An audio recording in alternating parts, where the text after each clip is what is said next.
Your Eminence, dear brothers, thank you very much for your presentation this morning, which enlightened us about this topic of human rights. It's a new human ethos, an anthropology built on a never-ending thirst for pleasure, happiness, rights, equality, relativity, individualism. Don't you think that this post-humanism is really practicing a post-aesthetic way of thinking? Thank you. To whom have you addressed the question? To Professor Bradshaw or to everybody? To everybody. Thank you very much. We'll start, if you like.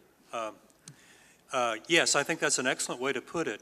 Post-humanism is post-ascetic because it's post-bodily.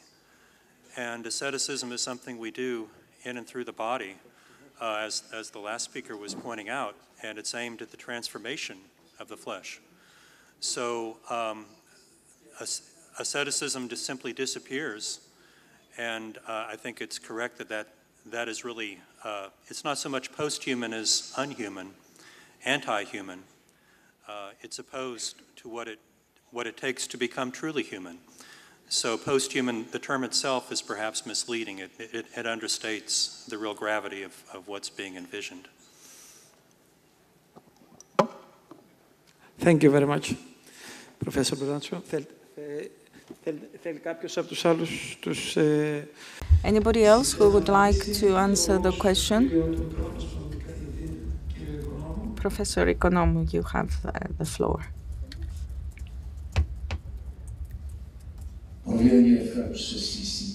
Your presentations were quite interesting, Your Eminence, indeed.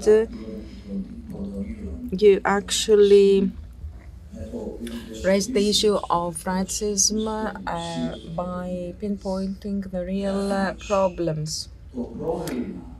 The issue that still remains, however, an issue that remains open is what happens when personal rights and personal freedoms seek to impose themselves on society disregarding moral values. How do you deal with this situation? We have already seen that and we had to deal with it and we didn't manage to do it despite the objections of several amongst us. You were one of them. How can we deal with this sign? How can we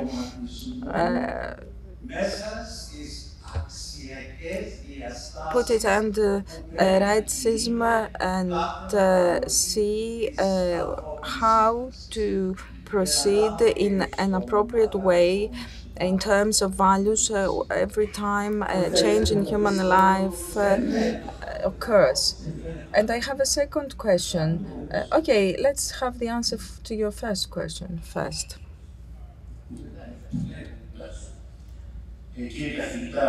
Professor, the moral dimension of the problem, as you raised it, has to be dealt in the same way as we deal with all moral issues. But this is not a moral issue in reality. It's an ontological issue. It's an attitude. If we don't learn how to respect ourselves through respecting others, if we use others as a tool to satisfy ourselves, this is an erroneous perception of desire. Then this whole relationship, which is erroneous, will have the results that we expect. Yes, but when there is political support, yes, that's why I said we need to have a new morality of new legal culture. It's not that a law says something and this is set in stone. People have a relationship, and relationships are altered in this way. The right of abortion was established by law. This is a law that protects the rights of women, but we should not disregard the rights of fetuses, who are also humans. So by law we have this right, but by theology we don't have this right. Rights are complementing each other. Yes, but what stands? What do you mean? In the society or in theology? Well, in theology, the fetus has a right which is superior to the right of the woman, of the mother in this case. So it's a conflict, an ideological conflict, quote unquote. This is not the right way to put it, but it's like an ideological situation where we have a conflict. Now, a question to Mr. Tsingos, you said. Yes, this is very interesting. I'm concerned about the substance of this interesting presentation. After the reference you very rightly made to Orthodox theology and anthropology and the ontology of man in Orthodox theology, we still have the same problem. Can we have Orthodox theology and artificial intelligence together? Can they coexist? The Church's visions, can they materialize through this cooperation between the Church and artificial intelligence, and to what extent? How can we find a way out of this? This is what we are looking for. Well, theology has its own visions, as we said and as you said, and science has its own endeavors. If our ears are open and there is this desire for discussion, yes, many things can happen. In these 3 days, many colleagues from various areas have communicated with each other, have interacted with each other. If there is goodwill, the Church can promote its vision and can find the principles, the ethos, the spiritual intelligence that will lead to another way of life, and we can cooperate in this respect. Thank you. We will get another question from Professor Emeritus Mr. Nikolaos. But before that, I would like to ask our dear guests and friends who are storming into the room I would like to tell you that for the parallel session there will be a big screen in the next room, and you will be able to follow the discussions from there too. Okay, thank you. I would like to thank and congratulate 3 speakers for their excellent presentations. I have a question to Your Eminence.